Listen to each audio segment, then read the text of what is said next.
Shalom.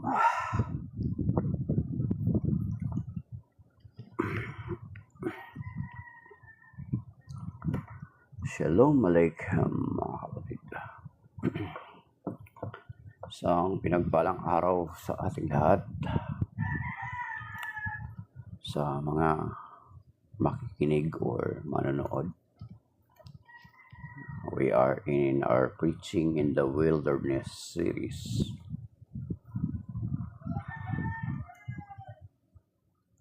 At sa araw na ito ay kapiyastahan ni Saint Simon at saka Saint Jude, mga apostles.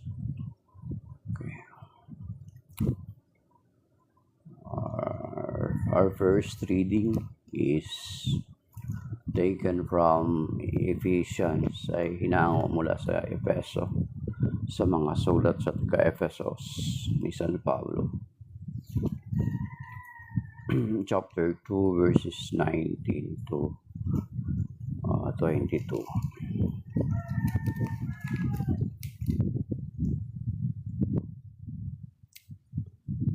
Sa makatuwid, hindi na kayo dayuhan o taga-ibang bansa, kundi kababayan na ng mga hinirang ng Diyos at kabilang sa kanyang sambahayan. Kayo'y itinayo rin sa saligan ng mga apostol at mga propeta, na ang batong panulukan ay si Kristo, Jesus, at sa pamamagitan niya nagkakaugnay-ugnay ang bawat bahagi ng gusali at nagiging isang templong banal. Dahil dito sa inyong pakipagkisa sa Kanya, kayo may kasama nilang naging bahagi ng tahanan ng Diyos sa pamamagitan ng Espiritu. Ang salita ng Diyos. Salamat sa Diyos.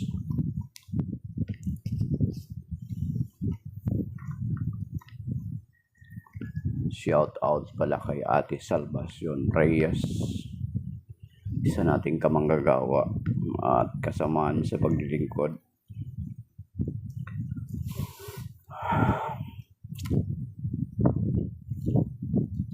Ang Salmo responsorya natin ay basahin din natin. Is from Psalm 19 verses 2 to 5. Psalm 19:1 verse 1 to 5. Ang langit ay naghahayag na ang Diyos ay dakila, malinaw na nagsasaad kung ano ang kanyang gawa. Bawat araw, bawat gabi, ang ulat ay walang patlang. Patuloy na nag-uulat sa sunod na gabit araw. Walang tinig o salitang ginagamit kong sa bagay, at wala ring narinig na kahit na anong ingay. Gayon pa man sa daigdig ay laganap yaong tinig. Ang balita'y umaabot sa duduhan ng daigdig. Itong Diyos ay nagtayo ng tulda sa kalangitan. Mula roon kung umagay, lumalabas itong araw, katulad ng naglalakad na lalaking ikakasal, parang isang manlalaro na handang makipaglaban. Sa silangan sumisikat, lumulubog sa kanluran, init niyo'y nadarama ng lahat sa daigdigan. And then our gospel is galing hango mula sa, ang ebanghelyo natin ay hango mula sa ebanghelyo ayon kay San Lucas, kabanata 6, mga talata 12 at 16. Papuri sa iyo, Panginoon.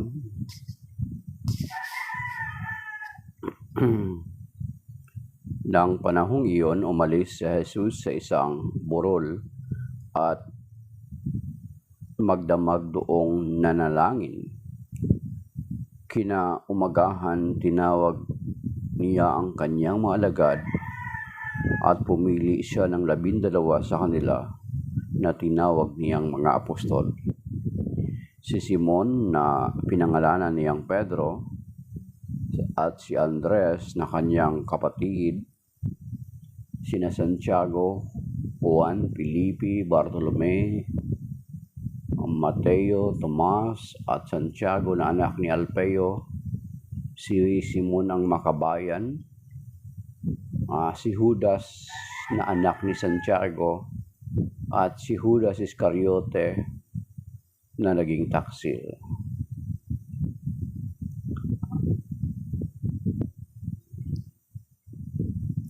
Ang mabuting balita ng Panginoon. Pinupuri ka namin, Panginoong Hesukristo. So yan ang ebanghelyo natin ngayon. Kapiyastahan kasi ni San Simon the Silot or Makabayan at si Judas Tadeo na anak ni Santiago. So, kapiyastahan nila ngayon. Ito yung ebanghelyo ngayon ay ang pagpili ng Panginoon ng mga alagad. At kung babasahin natin ang banal na kasulatan, ay later on ay pumili pa siya ng 12. At sa kanyang pag-akyat sa langit ay makita naman natin doon sa Great Commission, mga kapatid, diba, sa Matthew 28:19 to the following, na ang ibinili niya sa kanyang mga alagad, yung kanyang otoridad ay ibinigay niya sa kanyang mga alagad. Kaya nga kung babasahin natin doon sa prior siya sa Ascension, kung babasahin natin sa Matthew chapter 16 verse 13 to 20, ay ang authority na ito ay ibinigay ng Panginoon din sa kanyang alagad. Maging ang authority ng pagpapatawad, di ba? Makikita natin na sa tuwing magpagaling siya, sasabihin niya sa mga kanyang pinagaling na pinatawad ka na. Then later on, makikita din natin ito na ang authority na ito ay ibinigay niya rin sa kanyang mga alagad, di ba? Sa John chapter 20, makikita natin doon sa John chapter 20 na nung dumating ang Panginoong Jesucristo after the resurrection, sa kanyang biglang pag-appear or sa kanyang biglang pagpakita sa kanyang mga alagad ay sinabi niya, sumainyo ang kapayapaan. At kaagad niyang sinabi, then sinabi niya after that, nasabi niya sa John chapter 20 verse 21 to 23. Sinabi naman ni Jesus, sumainyo ang kapayapaan. Kung paanong sinugo ako ng Ama, gayon din naman sinusugo ko kayo. So, ang Panginoon ay isinugo para sa atin, para sa ating kaligtasan. But prior niya aakyat sa langit at upo sa kanan ng Ama, ay ibinigay niya yung authority sa kanyang mga alagad. So, sabi dito, sumainyo ang kapayapaan, kung paano sinugo ako ng Ama, gayon din naman sinusugo ko kayo. Pagkatapos sila'y hininghan niya at sinabi, tanggapin ninyo ang Espiritu Santo. Then verse 23, mga kapatid, take note, the authority na possess ng Panginoon bilang tagapagligtas, bilang anak ng Diyos, bilang Diyos, the second person of the Divine Trinity, is, sabi niya, ang patawarin ninyo sa kanilang mga kasalanan ay pinatawad na nga, at ang hindi ninyo patawarin ay hindi nga pinatawad. So, prior umakyat sa Panginoon, ay binigay niya itong authority sa kanyang mga alagad.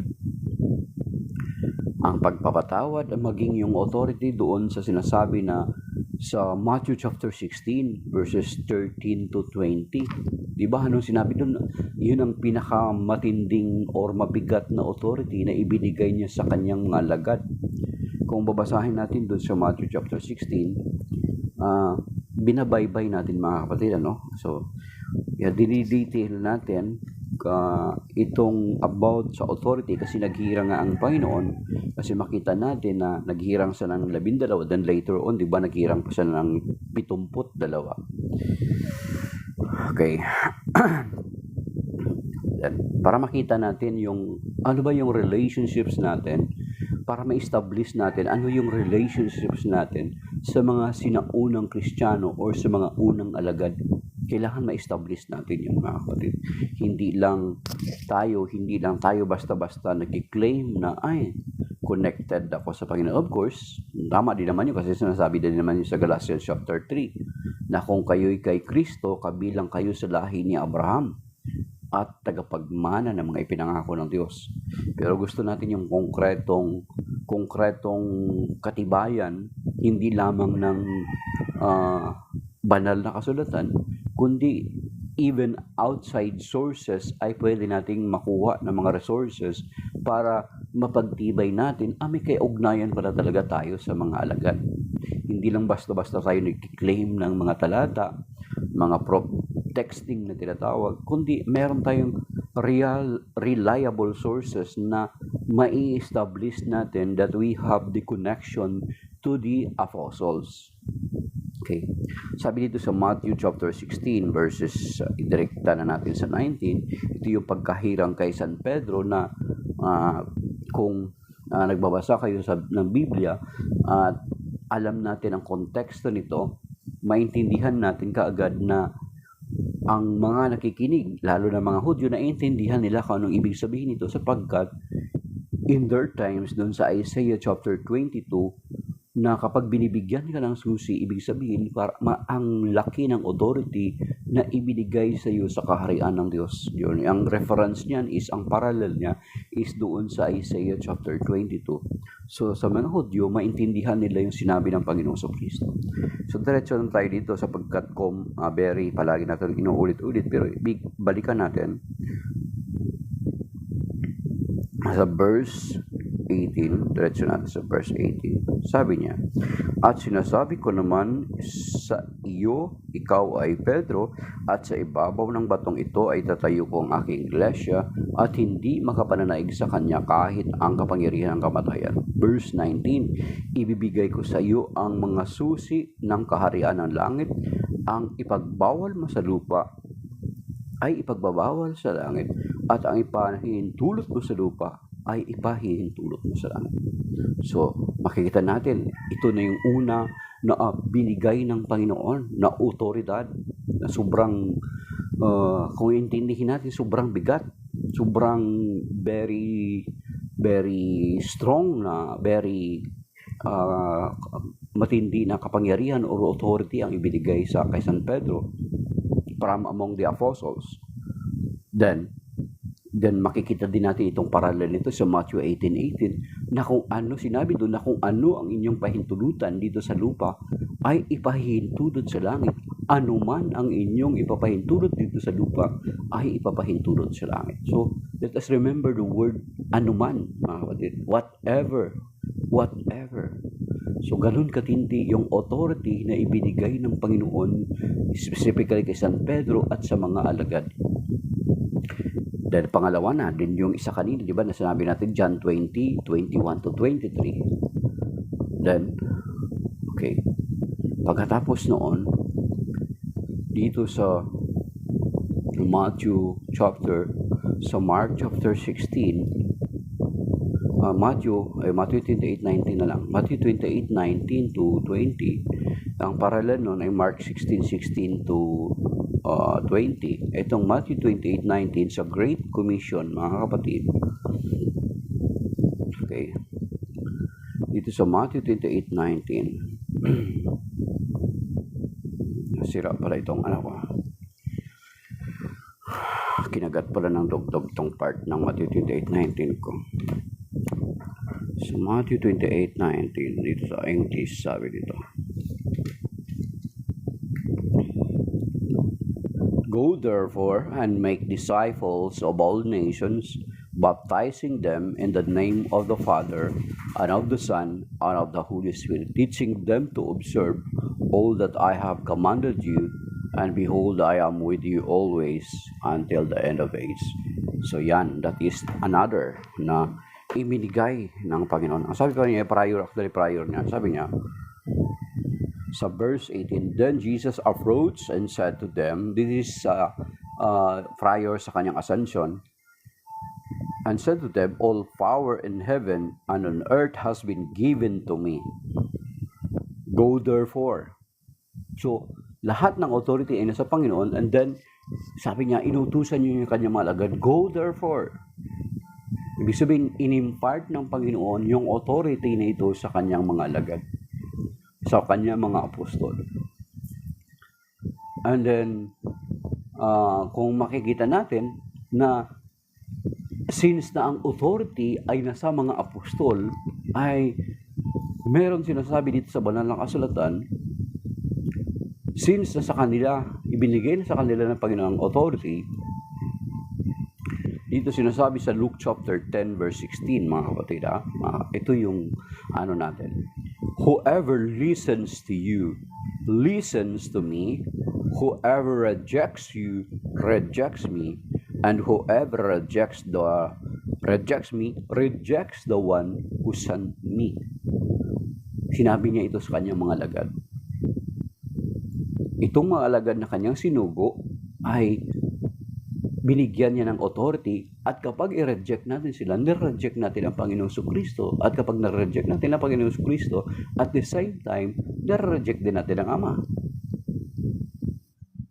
As a matter of fact, doon sa part ng 1 John, makikita natin doon na ang Antikristo ay yaong mga taong nagre-reject sa anak at sa Ama.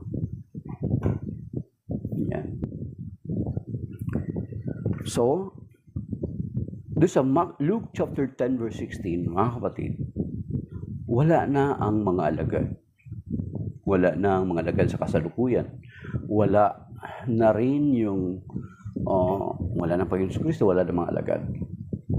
Then, kung titingnan natin na itong verse na ito, it still stands. Nagpapatuloy pa rin ito. Bakit? Kasi nung isinugo ang mga alagad, sila ay humayo. At ang authority na magsugo ay from their ranks. Sila din yung may authority na magsusugo.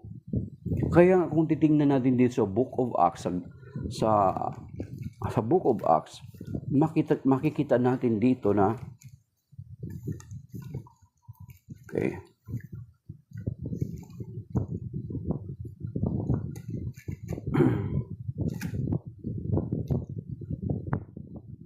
sa Acts chapter 6, dito sa Acts chapter 6, ito sabi dito mga kapatid, ito, nang panahong iyon, marami na ang mga sumasampalataya at nagrereklamo mga Helenista laban sa mga Hebreo. Ito mga Helenista are mga Greek-speaking Jews, or they are mga convert na mga Greek-speaking Jews. Kasi noon, di ba, ang laganap na salita is Griego, kasi nasakop sila ni Alexander the Great ng Grecian Empire during the time. Kaya nga ang New Testament ay nakasulat sa Griego, sa Greek. Okay?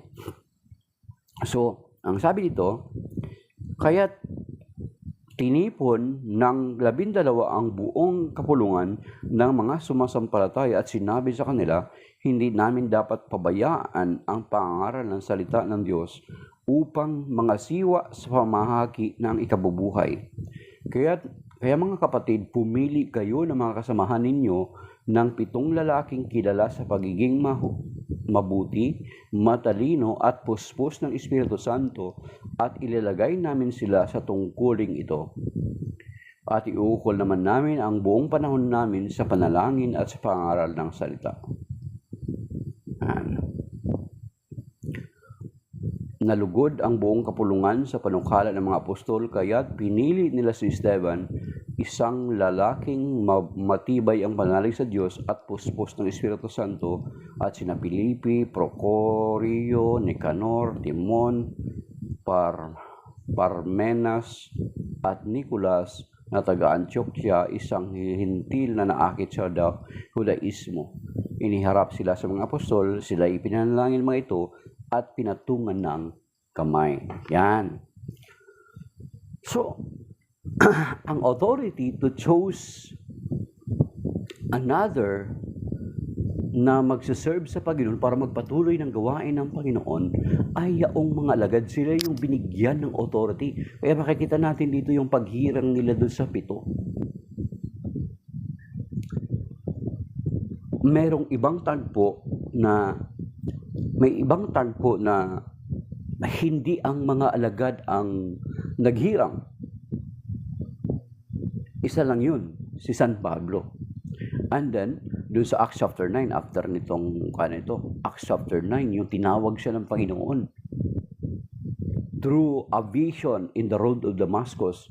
Pero, ang pagkatawag kay San Pablo was confirmed by the apostles. Kasi nagkita-kita sila personally at pinakita sa kanila ng Panginoon na, lalo na si Ananias, na nagtanggi sana na pray-over si San Pablo para gumaling sa pagkabulag. Diba? Pero after that, ang pagsusugo, mga kapatid, ay magmumula sa hanay ng mga alagad, sa hanay ng mga sinugo. Sila yung may karapatan magsugo. Kaya makita natin dito sa Acts chapter 6, after hirangin yung 7, pinanalangin nila at pinatungan ng kamay. So yun yung basis ng paghihirang, yung pagpapatong ng kamay. Yung maging doon sa aklat ng Timoteo, binagbilinan din siya ni San Pablo na huwag mo kagad ipatong ang kamay sa isang tao. So, then itong mga isinugo na ito, sila rin yung nagsugo ng mga pagpatuloy ng gawain ng Panginoon hanggang sa lumaganap ang pananampalataya. Then later on, nakarating na sa iba't ibang lugar. Lalo si San Pablo, makikita natin sa Book of Acts na napakalawak ng missionary journey ni San Pablo, mga kapatid. Then, makikita natin na si San Pablo, bagamat late siya tinawag, pero he never separated himself from the apostles. He never separated himself from the apostles. So, nagpapatunay na iisang komunidad lang sila. They are in one community.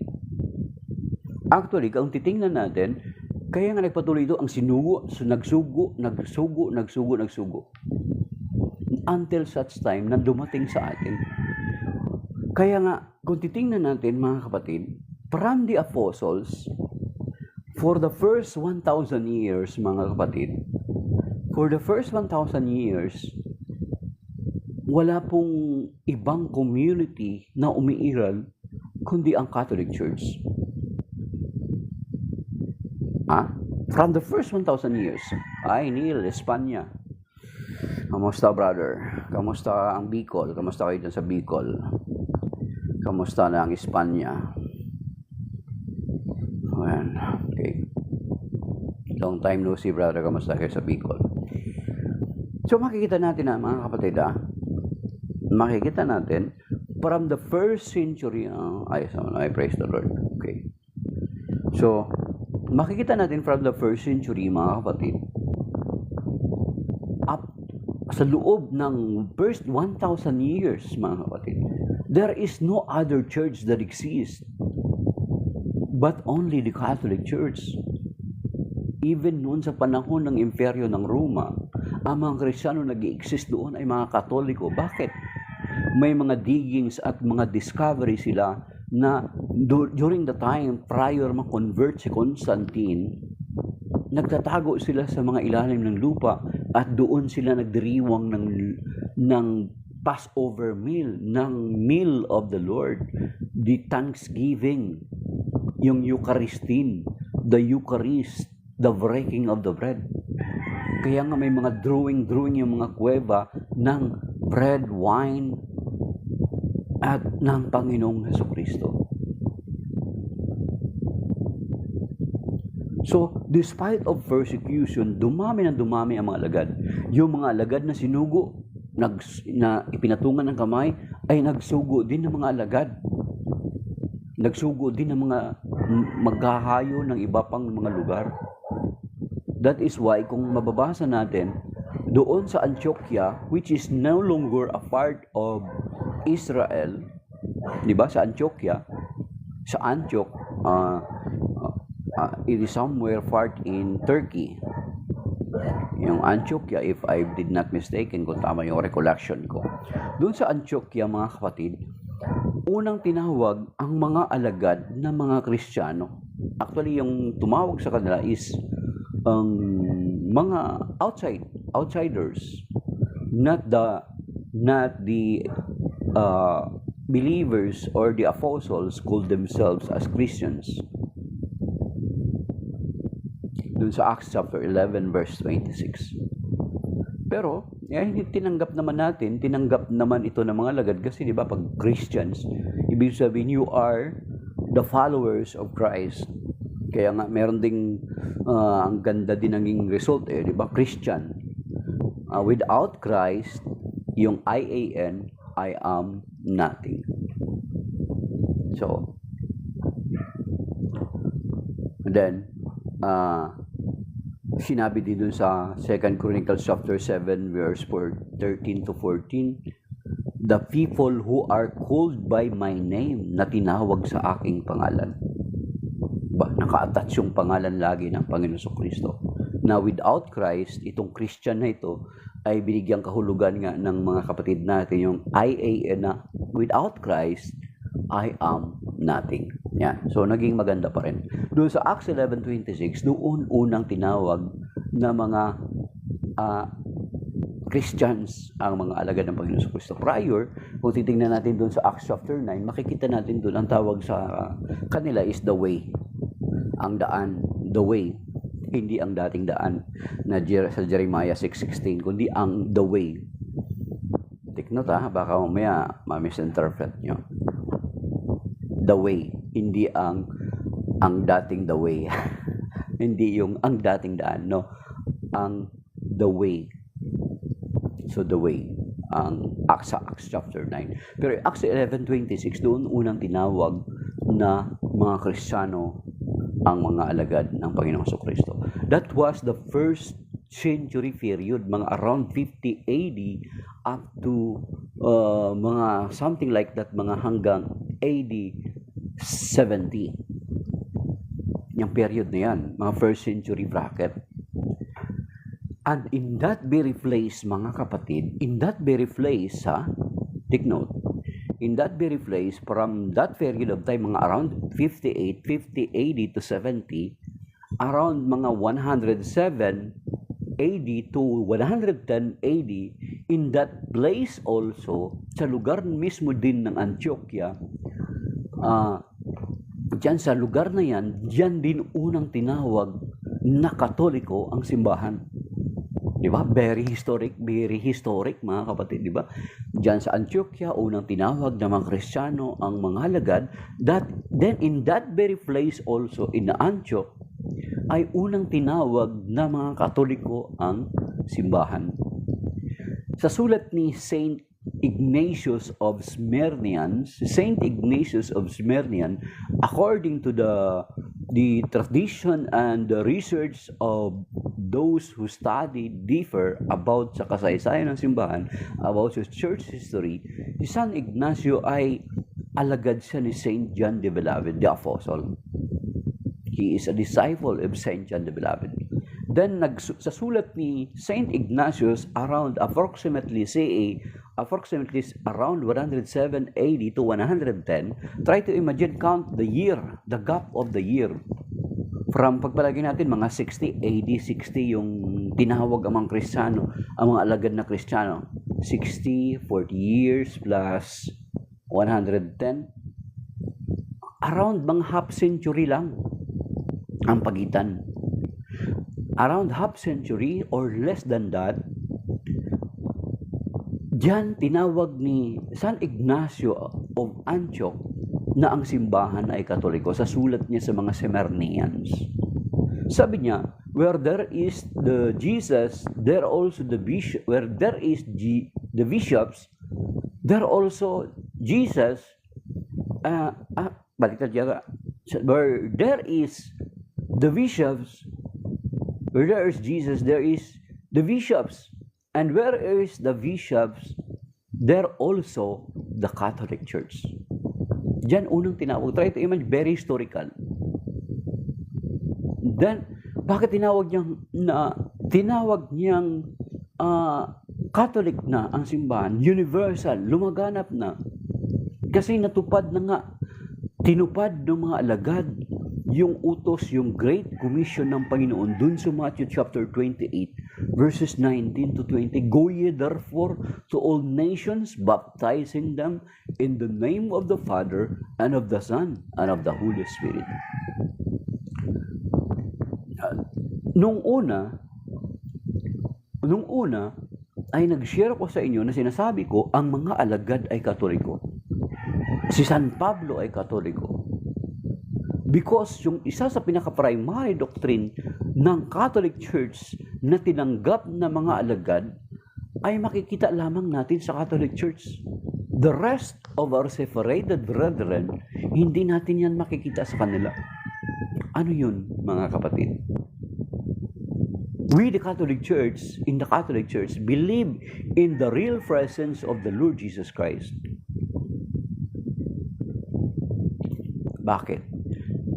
Napaliwanag na natin doon sa John chapter 6, nung binanggit ng Panginoon doon na sinabi niya, my body is true food and my blood is true drink, hindi matanggap nung mga tagasunod niya sa kanya. They protested.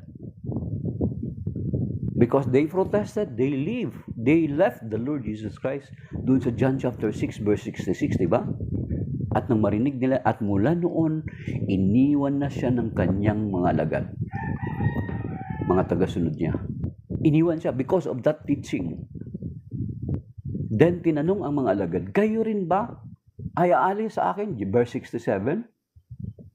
Sabi ng mga alagad, saan kami pupunta, Panginoon? Sa iyo nagmumula ang salita na nagbibigay buhay. Then, when the Lord Jesus Christ instituted the Holy Eucharist, doon nila naintindihan yung John chapter 6. So therefore, nanatili sila sa teachings na yon, at ang nag-uphold ng teaching na yon until now is the Catholic Church, mga kapatid. Yung mga separated brethren natin, wala na, hindi sila naniniwala dyan. It is just a symbol.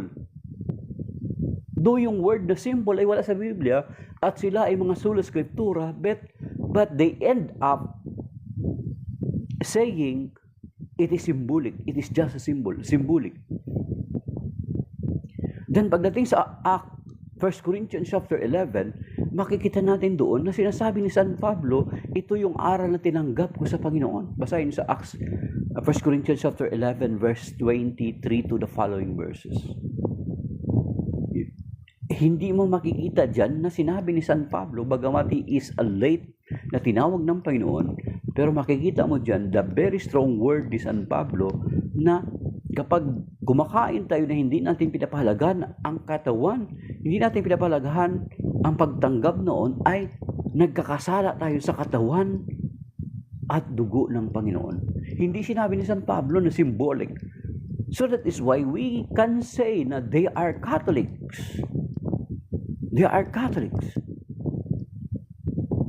And we uphold the same teaching as of now. The rest of our separated brethren ay hindi nila tinatanggap yan. So, tama yung sinabi ni San Ignatius of Antioch around 107 AD to 110 AD, yung time bracket niya is around mga half century lang. Kasi doon din sa Antioquia tinawag ang mga lagad na unang Kristiyano, Acts 11:26. Then tinawag niya later on na Catholic kasi lumaganap na. Natupad na yung sinabi ng Panginoon na nung inutusan niyo yung kanyang mga alagad sa Matthew chapter 28:19 to 20, go therefore to all nations, baptizing them in the name of the Father, and of the Son, and of the Holy Spirit. Kaya nga makikita natin, JM, thank you din bro. Then makikita din natin dito sa Romans, take note itong Romans, yung letter to the Romans, ng mga Kristiyano sa Roma, sinulat ito ni San Pablo sa panahon na they are still persecuted. Kasi from 1st century up to 3rd century, they are under persecution. Kapag mahuli sila na Kristiyano sila, ay ipapatay sila, ipapakain sila sa leon, susunugin, ipapako sa krus, kung ano ang gagawin sa kanila. So, ang sinulat ito ni San Pablo sa mga taga-Roma, sa mga mananampalataya sa Roma, panahon ito ng kasagsagan ng persecution. Natigil lang yung persecution when Constantine was converted. Kasi nagkaroon siya ng vision. Kasi nagkaroon ng struggle sa kanyang pamamahala. May rival siya sa kanyang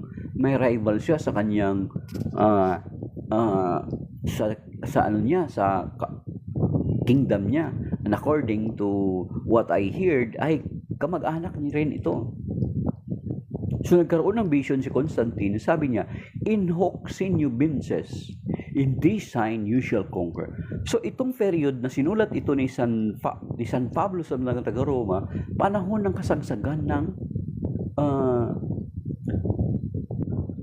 ng persecution. Pero tingnan nyo, take note kasi ini-establish natin na parang tulong nito those schools kalam about ka daming lumilipat, no? Oh bro, gano'n nga ngayon nga brad GM.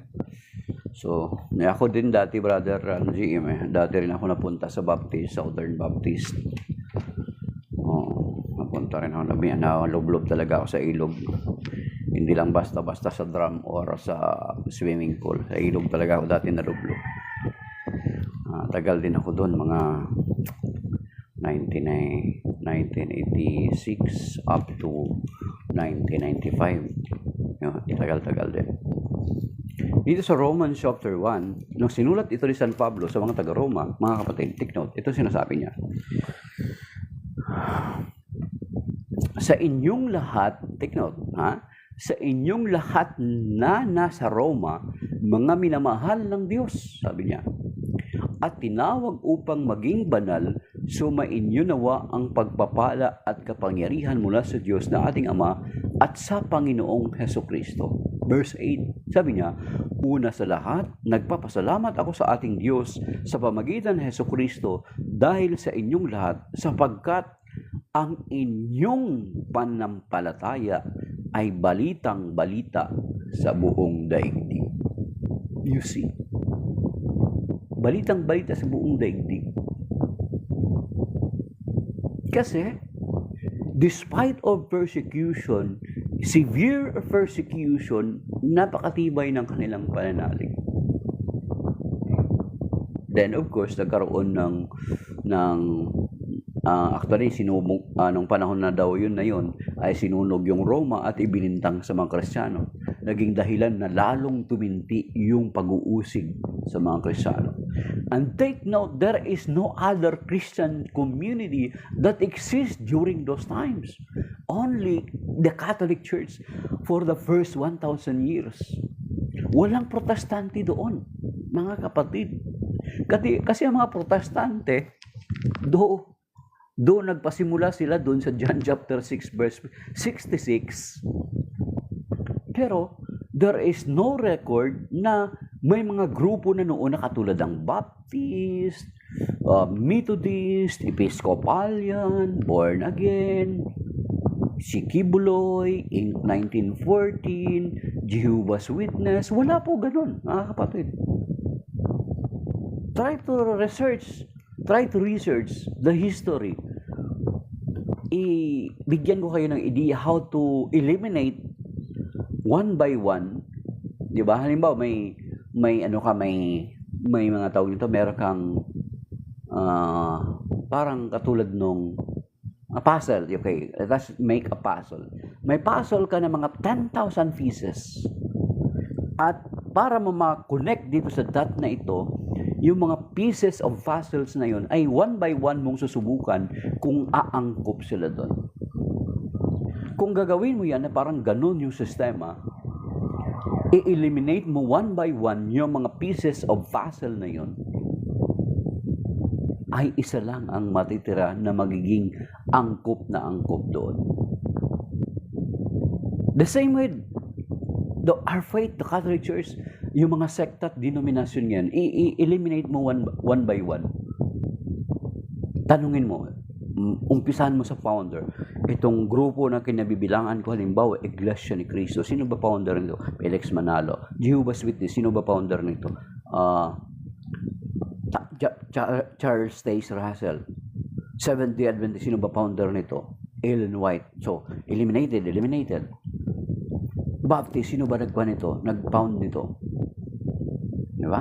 Hindi born again, si Parham, si Baptist, si John Smith.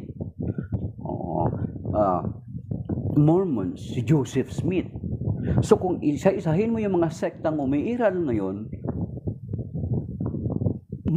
i-eliminate mo sila, tanungin mo kung sino yung founder, ma-eliminate sila lahat. Because all of them were founded by human persons. Pero pagdating sa Catholic Church, ito mga separated brethren natin, nalilito. Hindi sila nagkakasundo kung sino ang founder. Kasi hindi nila tinatanggap na ang Panginoon Kristo ang nag-found.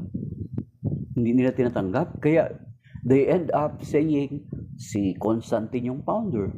Si Constantine, prior siya na convert, how many pope na ang dumaan? Around mga 20. Mga 20 popes na or more than that. Hindi si Constantine. Sabi nila si Ignatius of Antioch. Si Ignatius of Antioch, dinescribe niya lang ang church as Catholic. Hindi siya ang nag-establish. Hindi siya ang nag-found. He just described. Di ba parang katulad dun sa Genesis, nilikha ng Diyos ang langit at lupa at nilikha niya yung mga hayop at nilapit niya sa mga tao kay Eva at Adan. At sina Eva at Adan ang nagpangalan. So ang ibig bang sabihin nun, sina Eva at Adan ang lumikha ng mga ibon at mga hayop? Of course they are not. The same with Saint Ignatius of Antioch. He just described the church as Catholic because it is already spreading throughout the world.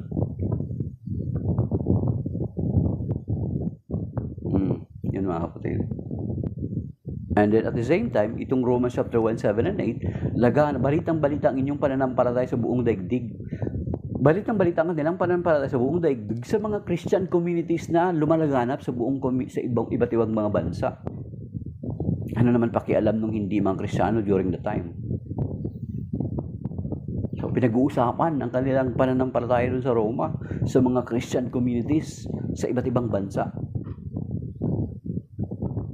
Yan. So, pagdating sa Panginoong Kristo, sabi ko sa inyo, eliminating one by one yung mga sekta is parang gagawin mo siya parang puzzle ba? Yun yung sinasabi ko, ulitin natin. Parang puzzle. Na meron ditong isang puzzle na makonect mo mabuo mo yung kabuuan ng puzzle, ay pipiliin mo siya from, halimbawa, 10,000 pieces na puzzle. Isa-isahin mo, eliminate. Try mo lahat. So, isa lang ang mananatili. For the first 1,000 years, only the Catholic Church exists. At hindi masasabi na mga Protestante yun kasi ang isa sa mga basis, itong mga unang mga alagad, the apostles and the successors of apostles and the believers, the early believers, kung titingnan natin sa mga earliest document, sa mga document ng mga church fathers, they believe firmly, strongly in the real presence of the Lord Jesus Christ. Kaya may sinulat si Saint John Chrysostom ba yun? Or si Saint Justin Martyr. Si Saint Justin Martyr.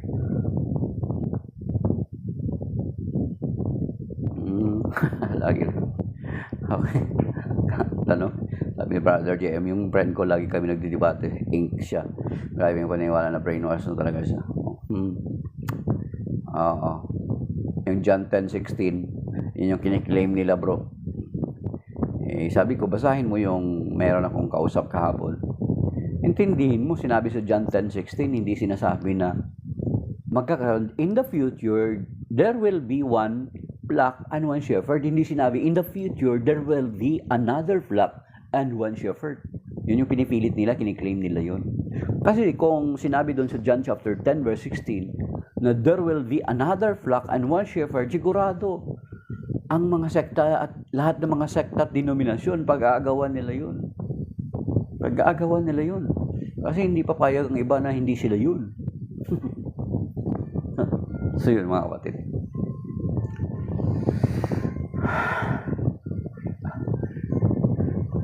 Matthew 16:16, babasahin yun. Kaya nga, yung iglesia na yun na itinatag ng Panginoon sa Kristo through Saint Peter, hindi yun natalikod. Or else, lalabag yun sa sinasabi ng Daniel chapter 2 verse 44. Okay? Matthew 16:16, tama yun, yung nakalagay sa Matthew 16:16, pero hindi sila yun. Hindi yun, hindi sila yun. Si San Pedro yun, hindi yun si Felix. Okay? Ngayon, mga kapatid. So, for the first 1,000 years, mga kapatid, suriin nyo yung kasaysayan. Only the Catholic Church exists. Then, in 1054 AD,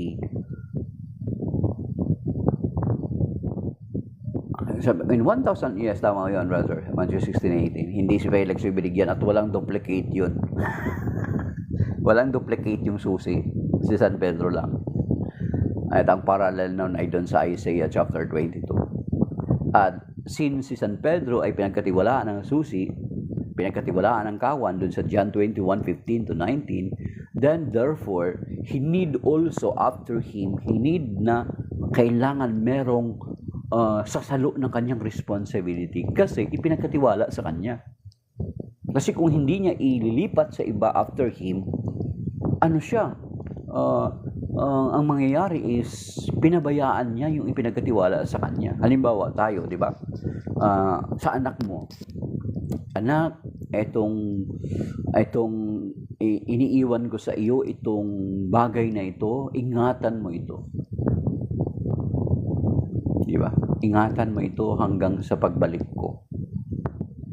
O, di ba? So kung ipinagkatiwala sa iyo, pag wala ka na, you need to entrust it to someone or somebody. Ganon nangyayari kay San Pedro. Hindi yun basta-basta tinapon ni San Pedro yung susi. Kundi ipinasa niya yun. Kaya nga meron only in the Catholic Church, meron tawag na apostolic succession. From Saint Peter up to Pope Francis, meron tayong 266 na popes. Kasi meron tayong tinatawag na unbroken link that connects to the apostles. Ito yung ginagawa natin. So 1054 AD, saka naghiwalay ang Orthodox. Pero think note, what happened to them nung naghiwalay ang Orthodox? Diba? Bumagsak ang Byzantine Empire sa Ottoman. Ibig sabihin, kumbaga para pinapakita ng Panginoon na he did not approve dun sa action na yun. Kaya tingnan mo ang Byzantine Empire, kung saan nandun naroon yung Hagia Sophia, yung Holy Wisdom Church. Ang Hagia Sophia na dating simbang naging parang ginawang mosque. Dati ginawang parang lang siya pero kinonvert into mosque yung Hagia Sophia. Ngayon, nandun ngayon sa Turkey. Then, in 1517, saka lang doon sila nag-umpisa magsilutangan. Pero yung action na yun, mga kapatid, or yung ginagawa ng mga kapatid natin, separated brethren natin, ay hindi aprobado ng Panginoon. Bakit? Kung aprobado ng Panginoon, hindi nasabi doon sa Matthew 16, clear naman, upon this rock I will build my church. Then sa John chapter 10, sinasabi niya, I have other sheep that is not in this fold, that I have to take care of them also, so that there will be one flock and one shepherd. Hindi niya sinabi, there will be another flock and another shepherd. Kung sinabi yung there will be another flock, abay, may prophecy yun. Prophecy na tinutukoy niya na magkakaroon pa ng panibagong flock. At kung magkaroon ng panibagong flock, abay mag-aagawan yung mga kapatid natin, yung mga separated brethren namin. Kami yan sa Baptist. Ay, kami yan sa Sabadista. Amin yan. Sa amin yan tumutukoy. Ay, hindi papayag ng Jehovah. Ay, hindi, sa amin tinutukoy yan. Sabi ni Joseph Smith, ay, hindi ako tinutukoy yan. Ako ang huling sugo. Sabihin naman natin ng mga kababayan natin, ay, hindi. Ako ang huling sugo. Anghel ako. Kaso lang, may tuso. May nahuli sa kanila. Taasan ko yung title ko. Anghel kayo? Sugo kayo? Taasan ko yung title ko. Ako, appointed son of God. Ako pipirma ng kaligtasan niyo. Di talbog sila lahat. Pero may talbog pa rin kay Kibuloy. Talbog pa rin si Kibuloy. Meron pang, ako ang Diyos Ama. Meron ganun. Meron dito sa atin. Meron pa nga. Siya yung Espiritu Santo. Meron pa nga isang reliyon na kilala malaki. Sila daw yung katuparan dun sa prophecy, dun sa sinabi ng Panginoon dun sa John chapter 14 hanggang chapter 16 na siya yung Holy Spirit, ang comforter. Try to imagine. Pero sinabi dun sa John chapter 10 verse 16, there will be one flock and one shepherd. At makikita natin yan, di ba? John 21, 15 to 19, and for the first 1,000 years, there is only one flock. Pero because of their stubbornness sa katigasan ng kanilang ulo, umiwalay sila sa Catholic Church. Kahit si Martin Luther. Ilang milyon yung nahatak ni Martin Luther na nagprotesta sa kanya. But after how many years after Martin Luther's na ginawa ni Martin Luther naman yun, binalik naman, dinagdag naman ng Panginoon sa simbahan ang about mga 9 million na na-convert because of the Our Lady of Guadalupe. I-research niyo yung Our Lady of Guadalupe kung ilang milyong mga Aztecs, ilang milyon na mga tao ang na-convert because of that extraordinary phenomenon, extraordinary event diyan sa Our Lady of Guadalupe, sa image ng Our Lady of Guadalupe. Even the Aztecs, di ba, na-convert. So you see, mga kapatid. Okay, so yun mga kapatid ang sinasabi natin na sa John 10:16 and then sa Ephesians chapter 4 verse 5 to 6, isa lang ang pananampalataya, isang pagbibinyag at isang Panginoon. Then sinasabi doon sa John 17 yung prayer ng Panginoon. Ibig sabihin yun yung prophecy. Kasi doon na pupursi ng Panginoon na itong mga taong ito, yung mga matitigas ang ulo, nagbasa lang ng Biblia, sinabi na sugo daw sila ng Panginoon. Totoo. And then nagtayo sila ng sariling sekta. Yung sinasabi ng Panginoon sa John 17, sabi niya, I pray that they may be one. Isa lang. Hindi kalooban ng Panginoon magkanya-kanya yung mga mananampalataya. At sinasabi ko nga sa inyo na ang mga apostol, maging si San Pablo ay Katoliko, then we're supposed to be Catholic also. Kung ano yung ina-uphold nila na teachings noon, ay dapat ina-uphold din natin ngayon. Or yun dapat din ang ating i-uphold. Yun din yung dapat natin susundin. They believe in the real presence of the Lord Jesus Christ. Tama yan. Sabi ni Father Darwin, truth hurt but doesn't harm. Totoo yan. They believe, yung mga apostol is, sabi ni Father Darwin yun na lagi. Sinasabi ni Brother JM. Okay. They believe in the real presence of the Lord Jesus Christ. So must we. Kasi sila yung nauna eh. Sila yung eyewitness. Sila yung kasama ng Panginoon. Yung mga nagprotesta, yun sila dun sa John chapter 6 verse 66. Coincidence ba yun mga kapatid? Diba kinakatakutan nyo na ang number na 666 base sa Revelation chapter 13. Tapos yung 666 of John. Praise the Lord. Sabi ni Brother J. Montik na ko maging ink. Buti na parod ko si Father Darwin sa YT. Yung debate nila ni Parba, bro. Yung debate ni Father Parba, bigla nilang pinutol yung live nila kasi parang disadvantage sa kanila. Kaya simula noong after ng kay Parba, para wala na sila mga public debate na ginagawa. So, daming na-convert doon. Dito sa amin, mayroong kaibigan ako. Siya una na-convert. Then, dahilan sa debate. Then, later on, yung pinsan niya naman. So yung mga kapatid, na maging sa Biblia, maging San Pablo, avoid those who create dissensions. Ang sinasabi sa Biblia, avoid those who create dissensions. And that is the work of the flesh. Sa Galatians chapter 5 verse 19 to 21. Makikita natin doon na isa doon sa pagkabahabahagi ay work of the flesh. And then doon sa verse 21, may babala doon. Binabalaan ko kayo hindi makapapasok sa kaharian ng langit ang gumagawa nito. So if we are creating dissension, we are creating division in the church, in the body of Christ, binabalaan tayo. Hindi tayo makapasok sa kaharian ng langit. Kaya wag mahabag kayo sa sarili nyo na sasabihin nyo na you were inspired by the Holy Spirit. Kung sinasabi na inspired by the Holy Spirit kayo na nag-create kayo ng sekta nyo, abay, that is another spirit. 2 Corinthians chapter 11 verse 14. Huwag ninyo itong pagtakhan sapagkat ang demonyo man ay maaring magkunwaring anghel ng kaliwanagan.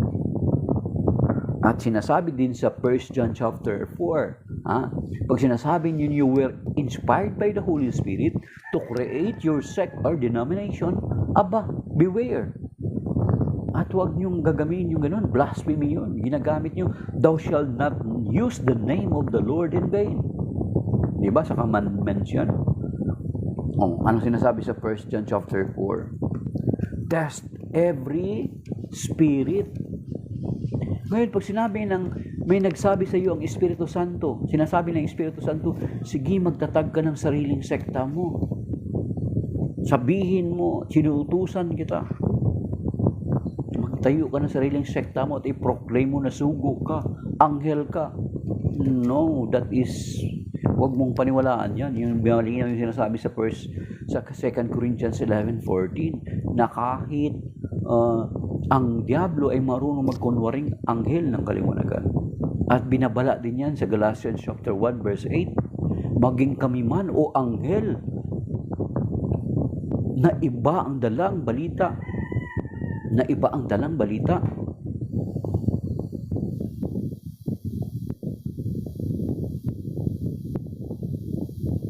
Okay. Karoon ng puzzle. So, na iba ang dalang balita, ay sabi niya, huwag niyong tanggapin. Galatians.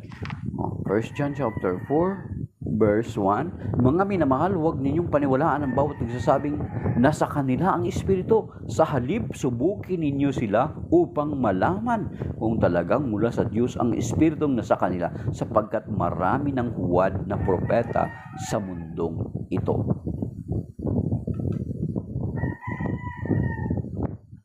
Okay, verse, ito pa.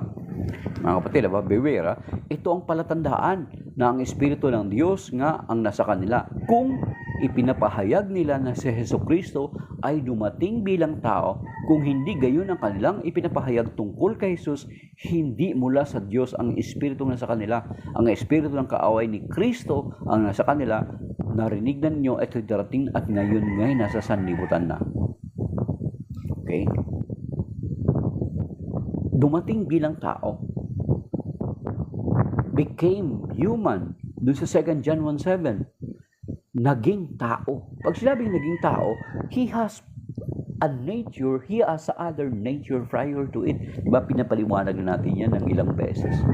John chapter 1 verse 1 to 3 to 14, then Colossians chapter 2 verse 9, Philippians chapter 2 verse 5 to 8, Titus chapter 2 verse 13, Hebrews chapter 1 verse 3 and then verse 8.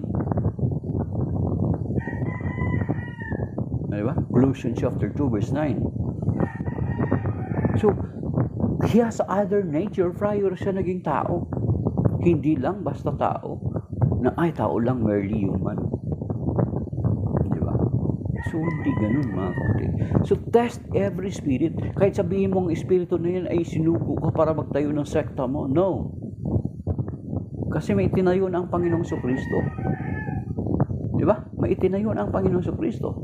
Kaya nga sinasabi sa Psalm 127 verse 1, unless the house built by the Lord, the labor of those who build is in vain.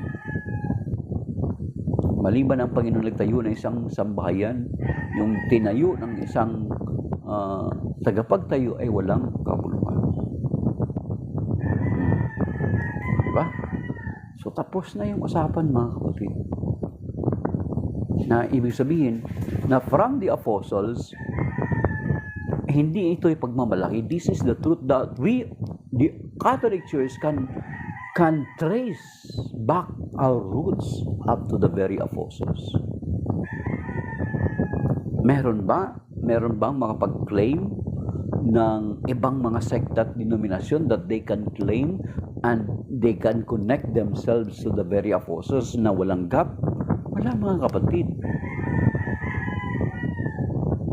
Kung ipipilit nila yan, kung ipipilit nila yan, mga kapatid, mahuhulog din sa bitag ng demonyo sa pagsisinungaling. Ang pagsisinungaling ay, it's not a simple matter. Kapag nagsisinungaling ka for the sake na makaakay ka ng tao sa sekta mo, kahit sabihin mo ang layunin mo ay pure para maligtas yung tao, pero nagsisinungaling ka, then you are under the trap of the devil. Kasi sa John chapter 8 verse 44, di ba? Ang diablo ang kanilang ama sapagkat sa pasimulapay siya ay mamamatay tao na at sinungaling. So therefore, kapag nagsisinungaling ka for the sake na makaakay ka ng mga tao, for the sake na makaakay ka ng mga tao na madagdag sa sekta mo, let us suppose pure intention mo maligtas yung tao. Kaso nga hindi naman yan failed na kaagad ka dun sa Psalm 127 verse 1. Hindi ka na qualify doon. Diba? So bakit mo pa ipipigil? Mag-engage ka into lie para lang ganun ang gagawin mo, makaakay ka ng tao sa sekta mo, then you are under the trap of the devil. Nagiging instrumento ka ng demonyo sa pagpapalaganap ng kasinungalingan. Nakakatakot yun mga kapatid. John 8:44, ang diablo ang inyong ama sapagkat sa umpisa pa siya ay mamatay tao at ama ng kasinungalingan. So that is why we, the believers, lalo yung mga asawa dyan, di ba? Ang tukso sa atin ng mga asawang mga lalaki or babae is yung magsinungaling. Saan ka galing? Ay, doon sa may pinuntahan ako. Saan ka galing? Doon sa kaibigan ko, iba pala yung pinanggalingan mo, galing ka pala sa sabong or sa inuman. It's not maliit, baka sabihin mo maliit lang yon, but it's a lie. Lie is a lie. Ang Panginoong Jesucristo ay truth. John 14:6. Then kung nag-i-engage tayo or humahantong tayo sa pagsisinungaling, then mabigat na kasalanan yun mga kapatid. Na tayo na hindi mo alam na nahuhulog ka na pala sa domain, sa turf ng diablo. Then you need to confess that sin.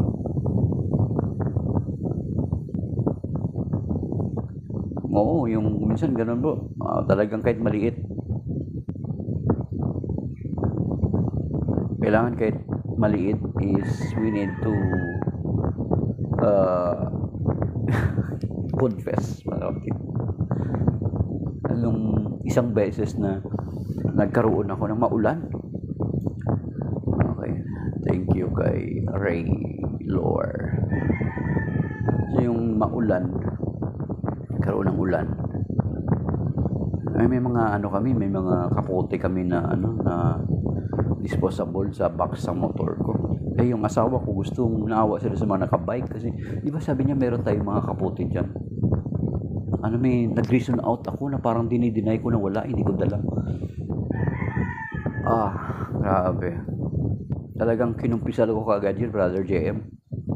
After ko makumpisal yun, talagang ang gaan ng kalooban ko. Umiyak talaga ako kasi alam ko na kapag ginawa ko yun is nahuhulog ako sa bitag ng Diablo. Yun ang problema. Talagang iwasan natin talaga yun. Hindi simple yun. Because lie is not of Jesus. Because our Lord is truth. Because our Lord Jesus Christ is the truth. So, hindi pwede. Hindi talaga pwede. So, magsisinungaling ka, iti-twist mo yung scripture, then ikaw yung katuparan doon sa John 8:44, 2 Corinthians 11:14, at saka yung sa Galatians chapter 1 verse 8 na binabala ni San Pablo. Sabi niya na kahit kami, ito take note, babala to sa atin mga kapatid, para maintindihan natin, huwag tayo basta-basta na oo nga, may magdala sa inyo ng mabuting balita. Of course, ano mangyari? Sabi dito sa Galatians chapter 1 verse 8, subalit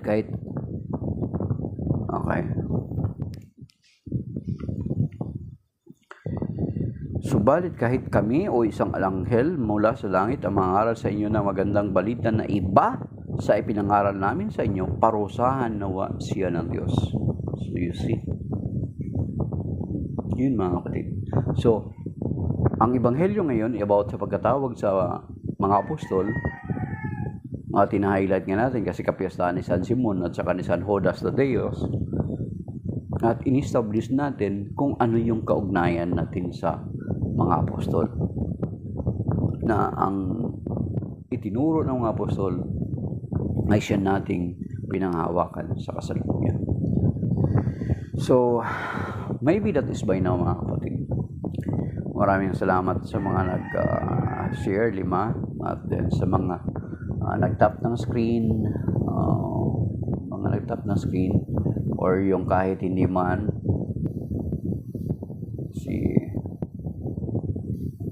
nag-tap ng screen pero andito sila, nakikinig sila sa atin. Si Ate Salvacion Reyes, sabi niya pinapanood niya raw ako, kamanggagawa namin dito, nag-usap kami kahapon. Ate Salvacion, di ka nakatap ng screen, nandyan ka ba? Then sa mga nag-likes at sa mga nag-comment kay Brother JM at sa mga nag-send ng gifts. So, nawa ang Diyos na mabuti na patuloy tayong pagpalain, ingatan, gabayan at patubayan kasama ng ating mga mahal sa buhay at ari-arian sa lahat ng araw ng ating buhay. So, maybe that is by now mga kapatid. And shalom. Work from home yung wife ko ngayon. So, extended yung time niya. Nagpa-extend siya ng 9 to 6. So, Monday, Tuesday. Okay. Sa gabi ni Destroyer 101 paganong Koltoriko. Okay. Destroyer 101, hindi mo yata na umpisahan yung mga pinagsasabi ko kanina. Okay. Ang Destroyer na ano yan ang Bible verse mo, Destroyer, John chapter 10 verse 10. Yan yata yung verse mo, yung motto mo in life. Okay. John chapter 10 verse 10 ka. So, yan na mga kapatid. At maraming salamat sa lahat. At patuloy na tingatan, gabay patumbayan ng Panginoon. So, shalom. Signing off, my dear brothers and sisters.